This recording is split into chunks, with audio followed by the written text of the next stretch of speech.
Well, well, Allison, you're trying to cut corners again, aren't you? This is exactly why girls raised by some sloppy, broke single father always end up like this. Absolutely useless. London, I'm sorry, what are you even talking about? That was a very sudden attack, and I don't see where it's coming from. Oh, don't play dumb with me.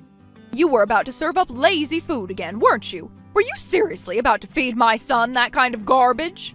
Lazy food? I don't understand. What do you mean? Your fridge! It was packed full of pre-made side dishes. I saw it with my own eyes. Wait, are you saying you went inside our house again while we weren't home? I simply stopped by to borrow something, and while I was there, I took a look around to see if my son's wife was keeping the home properly. There's nothing wrong with that, is there? There's everything wrong with that. I've asked you before. Please don't let yourself in when nobody's home. At the very least, can't you wait until Flynn or I are present and let us know beforehand? And now you're dodging the topic. Typical. You always try to shift the blame when you're called out for your own failures. We're talking about those pathetic pre-made meals in your fridge, not your boundaries. So you really think having pre-made dishes is cutting corners? Absolutely. Especially that excuse of a meat and potatoes stew. What were you even trying to do with that? Meat and potatoes? Wait, do you mean that stew? Yes, if that's what you call it. The vegetables were cut unevenly, the broth was tasteless, so just appalling. So I threw it away. You what? I threw it out. There's no way I'd let Flynn eat something so bland and half-hearted. That dish, Flynn made it. What? My father's friend brought us fresh potatoes the other day. Flynn got really excited and said he wanted to try cooking something on his own. So he followed a recipe step by step and made that nikujaga himself. You're telling me Flynn made that? Yes, he's been getting more and more interested in cooking lately. He's been flipping through recipe books after work and practicing with the basics. That stew was something he was really proud of, and you threw it away like it was trash? You let your husband, a grown man, cook for himself? I'm sorry, I'm not sure how that's relevant. Unbelievable. That alone proves you're a failure as a wife. But more importantly, don't you dare ever serve him reheated meals again. And from now on, make sure he eats better food, not the leftovers from yesterday. What exactly do you mean by better? I saw you the other day at the supermarket. You were buying marked down meat and wilted vegetables. I saw you looking through the clearance bin like a scavenger. You were watching me? I was going to say hello, but honestly, I was too embarrassed. I couldn't believe you'd stoop so low in public. London, have you ever stopped to consider why we're struggling to stay within our budget lately? You barging in uninvited and throwing out food like that, it's not just invasive, it's wasteful. That lazy stew could have lasted us 2 days' worth of meals and you just trashed it. Excuse me? I'm sorry, but we have reached our limit. I'm going to talk to Flynn and ask him to take back the spare key. You can't keep coming and going whenever you like. You what? You're taking the key away from me? Actually, I'm thinking of changing the locks to a type that can't be duplicated so easily, just to be safe. You little… I really don't have time to argue anymore. I have work left to finish. If you have concerns about what Flynn eats or what we keep in the fridge, feel free to call before showing up uninvited. Well, this is unbelievable. I am his mother.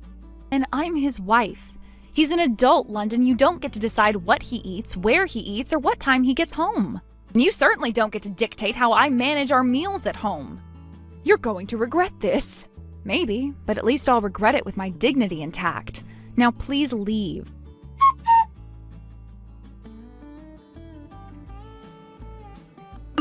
London, where are you right now?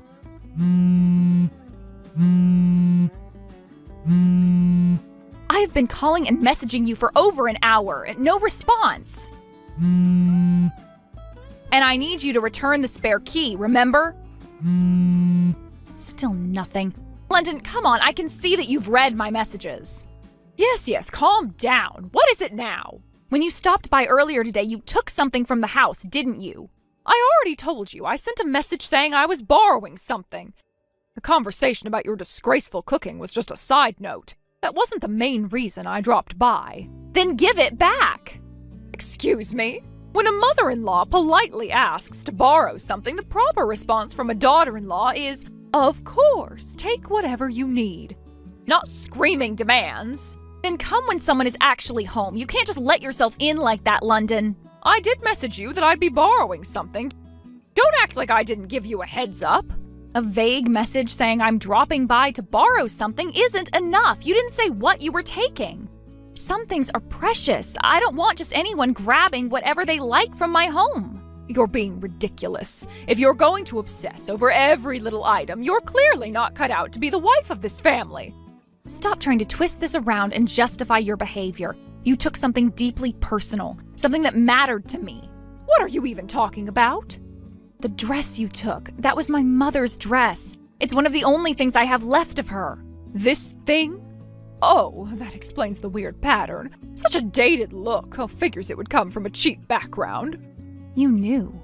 You knew, didn't you? And now you're pretending you didn't? Even knowing it's not like it's anything special. You're acting like it's some priceless heirloom when it honestly looks like a thrift store reject. Then give it back. Well, that's going to be difficult right now. Why? Because I'm wearing it. What? A friend of mine invited me to a last-minute theater night. She said, let's make it a bit classy, everyone in dresses. But the problem was my own dresses were all at the cleaners. I wore one to a cousin's wedding just last week, and everything's out being washed. So you decided to wear my mother's dress without asking? Yes, I remembered seeing a few of your dresses tucked away. I thought one of them might do in a pinch. It's not my fault you keep sentimental junk in the closet and expect me to know which rags are sacred. Why didn't you rent something or just wear something simple? Rentals cost money. Why should I waste money when there's something right there at home? This worked out perfectly. It's convenient. No, London, it's not convenient. It's theft. That dress was not yours to take, not yours to wear, and not yours to mock. Oh, stop being so melodramatic. I told you, I'll return it. It's not like I'm keeping it. You're blowing this out of proportion. You don't get to decide what is or isn't a big deal. That dress was the only thing I had left from my mother. It was hers. She wore it on the last birthday we celebrated before she passed. You had no right. Oh, please. You can't live your life clinging to old rags and memories. Let it go already. She's gone. Don't you dare. I really don't have time for this. The performance is starting. I'm turning my phone off now. London, don't you dare hang up on me. Toodles.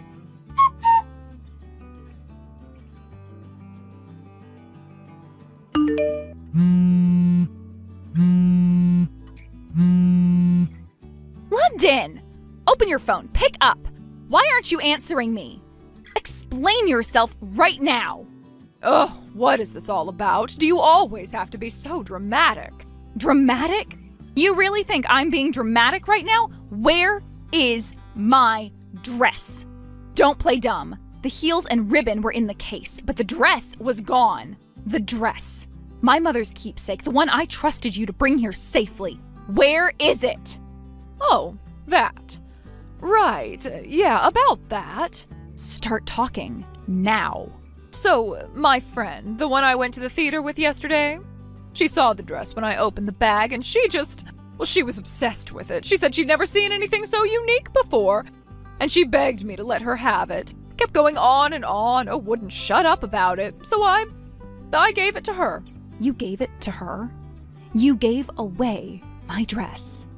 The only thing I have left of my mother, and you gave it away like it was nothing? Oh, don't make it sound so harsh. She really loved it, and I didn't want to sour our friendship by saying no. You seriously prioritized your friendship over my mother's legacy? Do you realize what you've done? Oh, come on. It's not like it was some priceless relic. It's just a dress. And besides, it looked kind of old, honestly. Worn. Don't you dare. That dress was handcrafted. My mother wore it the night she won her final competition. It was her most treasured possession. She made me promise to take care of it. You had no right to even touch it without asking, let alone give it away. Okay. Jeez, you're acting like I burned your house down. I'll pay you for it if it means that much to you. What, like $300? It's worth $300,000. Sorry, what? $300,000. That's what the dress is worth. It was made by a Japanese living national treasure. A one-of-a-kind commission, silk, hand-dyed by a master. Priceless? Maybe, but insured for $300,000. That's a joke, right? There's no way something like that ended up in your family. Why not? Because we're not dripping in gold? Because I come from a single-parent household, you assume we're broke? My mother's family descended from nobility. The dress originally belonged to my grandmother. She purchased it through a personal connection with a renowned artisan. And that artist was recognized by the Japanese government for cultural preservation. No, you're lying. This is some kind of trick to guilt me. You don't believe me? Fine. Ask your sister Angela. She and her husband visited our home, remember? She took one look at the dress and nearly cried. Recognized the textile work instantly. Said it had to be from a living national treasure. And said it could easily be worth $300,000 or more. She even asked to take a photo of it to show her contacts. Why didn't you tell me all of this earlier? I tried, but you turned off your phone. You always do that when things get inconvenient, don't you? You walk around like nothing matters unless you decided it mattered. Okay, fine, I'm sorry, I didn't know. But you knew it was my mother's keepsake. You knew I trusted you. And you still gave it away. You still laughed when you told me it had been chopped up for an Aloha shirt. Well, I didn't think it would spiral like this. I just thought she'd wear it once, maybe keep it. I didn't think she'd destroy it. You didn't think at all. That's the problem. You act like people's hearts are toys. You walk around with your smirk and your petty little remarks, but the truth is, you're cruel. And when someone finally holds you accountable, you act shocked. Look, I said I'd pay for it. I'll find a way. You said it was a cheap old dress not 5 minutes ago. Now suddenly you're scrambling, but you know what? I don't want your money. I want my mother's dress back. Can you do that? No, it's gone. I told you. It's been cut to pieces. Then we're done, because this wasn't just a mistake. It was theft. I didn't steal it. You didn't have my permission. You took it without consent. You gave it away, and now it's destroyed. And I have every right to report that. Flynn wants me to go to the police. He is furious, London. Because while you were destroying what little I had left of my mother, he was the one trying to help me hold it together. Flynn's involved in this? Yes, and more than that, he told his father everything. What? He told his dad? Flynn sent him a message. He's flying back immediately. He said, and I quote, "If she did this on purpose, we'll be having a very serious conversation about what kind of woman I married." He also said you might want to start preparing for a divorce. No. Oh, this is a nightmare. It was just a stupid dress. How did this happen? Because you made it happen. You saw something that mattered to me and decided to ruin it. And the kicker? You weren't subtle about it. You whispered to yourself as you took the dress. So, this is her precious keepsake dress, huh? Well, I'm sure it's nothing special. She'll probably panic when she finds out I wore it. How do you know that? Because you were caught on camera. Our pet monitoring system has sound. It recorded every word. And now it's evidence. Evidence of intent, of motive, of malice. No, please. This can't be happening. I didn't know it was being recorded. I didn't think. You never do. And for once, that's going to cost you. Please, can't we just talk about this? Work something out. You had that chance. You lost it. From here on out, I'll be handling everything through legal counsel. You'll hear from my attorney soon. Wait, no, don't do this. I'll be ruined. You should have thought of that before you treated my grief like a joke. Before you handed my mother's memory over to a stranger just to feel powerful. You destroyed something I can never replace, and now you'll have to live with the consequences. Goodbye, London.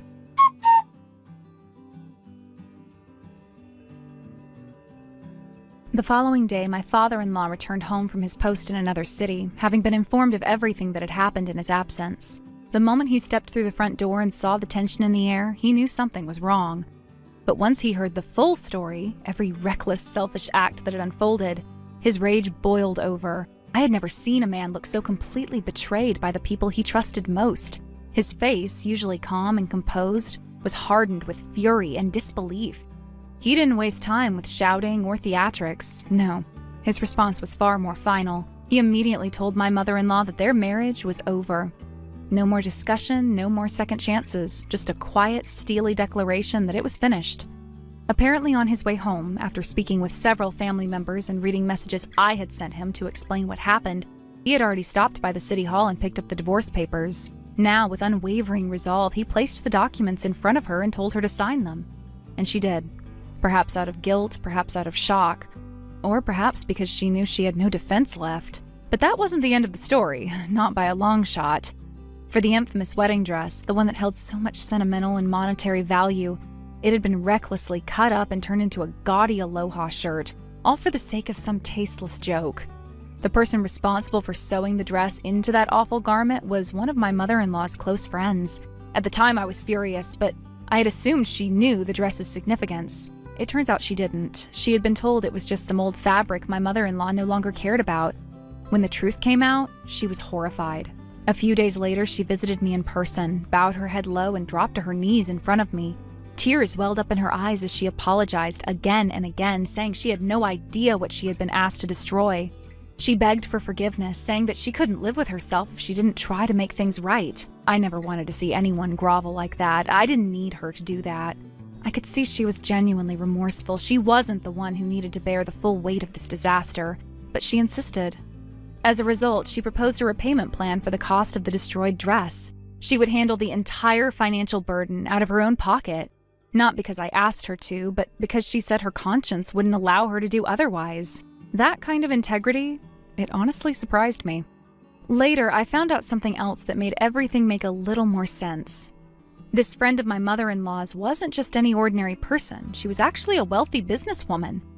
She owned a factory, managed a successful textile enterprise, and had more than enough resources to cover the damages. And this is where the irony truly hit home. She decided that my mother-in-law would pay off the debt herself by working in her factory. Yes, the same woman who once bragged about being too refined for manual labor was now waking up before dawn to put in hours on the production floor. Her friend had offered her a position out of mercy, a way for her to make amends through honest labor. I heard from mutual acquaintances that she's been grumbling every day since, muttering things like this wasn't how her life was supposed to turn out and how unfair everything is.